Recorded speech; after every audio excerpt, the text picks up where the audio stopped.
સિંહોની સાથે એક લોકડી રહેતી। સિંહો જે શિકાર કરે અને ખાય અને જે પાછળ છેલ્લે વધતું એ લોકડીના ભાગમાં આવતું। પછી એક દિવસ સિંહોએ લોકડીને કીધું કે જંગલની અંદર જા અને તાજો માજો શિકાર લઈ આવ। લોકડી તો શિકાર ગોતવા માટે નીકળી પડી। ગોતતી ગોતતી જતી હતી, એક ગધેડો સરતો હતો। ગધેડાને જોઈ ગઈને ગધેડા જોડે જઈ કે ગધેડા ભાઈ શું કરો છો? તો કે હું સારો સરું છું। તો કે સારો અત્યારે નહીં સરો તો ચાલશે, પણ તમને ખબર છે કે જંગલના રાજા છે ને એમને 2 મહિના પૂરતું જંગલ બહાર જવાનું છે, એટલે એક કોઈ બી પ્રાણીને જંગલનો રાજા બનાવવાનો છે અને એ કામ મને સોંપ્યું છે।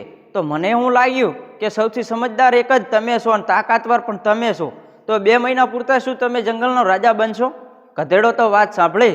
ગધેડાને એમ થઈ ગયું કે જંગલનો રાજા બનવાનો મોકો મળ્યો છે તો જતો શું કામ કરું? તો કે હાલો કે લોકડી બેન ક્યાં જવાનું છે? લોકડીની સાથે નીકળી પડ્યો અને શેરો જોડે જેવા જાય એવા શેરોએ હુમલો કરી દીધો।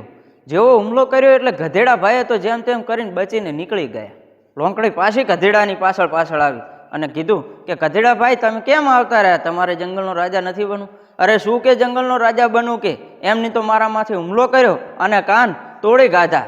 અરે કે ગાંડા કે કાન તોડી નથી કાઢા, પણ તારા કાન છે ને એ બહુ મોટા છે અને તું રાજા બનીશ તો તને મુગટ તો પહેરાવવો પડશે ને, તો એ કાન તારા નડે નહીં ને એટલા માટે કાનને તોડી કાઢા છે।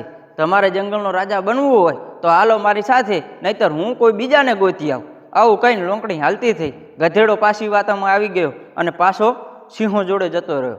વળી પાછો સિંહો જોડે ગયો એટલે વળી પાછો સિંહોએ ગધેડા ઉપર હુમલો કર્યો એટલે આ વખતે પૂંછડી તોડી કાઢી। પૂંછડી તોડી કાઢી એટલે વળી પાછો ગધેડો તો હિંમતવાન હતો, ગમે તેમ કરી અને નાસી છૂટ્યો અને ભાગી ગયો। વળી પાછી લોકડી ગધેડા જોડે ગઈ, તમે કેમ આવું કરો છો? કેમ વારે વારે ભાગી જાઓ છો? તમારે જંગલનો રાજા નથી બનવાનું? ના બનવું હોય તો કાંઈ નહીં, હું કોઈ બીજા પ્રાણીને ગોતી લાવું। વળી પાછા ગધેડાને એમ થાય છે કે કેમ આવું કરે છે?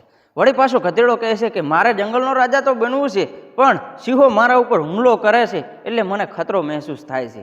તો કે સિંહોએ તમારે શું કર્યું આ ફેર? તો કે આ ફેરે મારી માથે હુમલો કરી અને મારી પૂંછડી તોડી કાઢી। તો કે તમારી પૂંછડી તોડી નહીં કાઢી, તમે રાજા બનશો, મુગટ પહેરશો, પછી તમારે રાજગાદી ઉપર તો બેસવું પડશે ને। રાજગાદી ઉપર બેસ્યા સિવાય તો થોડા ને તમે કાંઈ રાજા બનવાના? તો કે હા, રાજગાદી ઉપર તો બેસવું પડશે ને। તો રાજગાદી ઉપર બેસો તો તમારી પૂંછડી પાછળની છે એ તમને બેસવામાં અડચણ પડશે અને બેસી સારી રીતે તમે બેસી નહીં શકો, એટલા માટે તમારી પૂંછડીને તોડી કાઢી છે। વળી પાછું ગધેડાને એવું થાય છે કે ના, આ વાત સાચી છે। વળી પાસે ગધેડો લોકડીની સાથે સાથે જાય છે સિંહો જોડે જેવું જાય એ વાત સિંહો તરત માથે હુમલો કરી અને આ ફેર ગધેડાને કોઈ પણ જાતનો મોકો નથી આપતા અને ગધેડાને ફાડી ખાય છે। મિત્રો, આ વાત ઉપરથી એવું શીખવા મળે છે કે વારે વારે ગધેડાની જેમ છેતરાવું નહીં। એક વખત તમે છેતરાયા તો ફરી બીજી વાર ક્યારેય કોઈ ઉપર વિશ્વાસ કરવો નહીં। બાકી તમે આ વિડીયોની અંદરથી શું શીખ્યા એ કોમેન્ટમાં કહેજો અને 2 શબ્દ આ સ્ટોરી ઉપર કહેજો। વિડીયો સારો લાગ્યો હોય તો લાઇક અને શેર કરી નાખજો ને વધુ આવા વિડીયો જોવા માંગતા હોય તો અત્યારે જ MB રાવલને ફોલો કરી નાખો।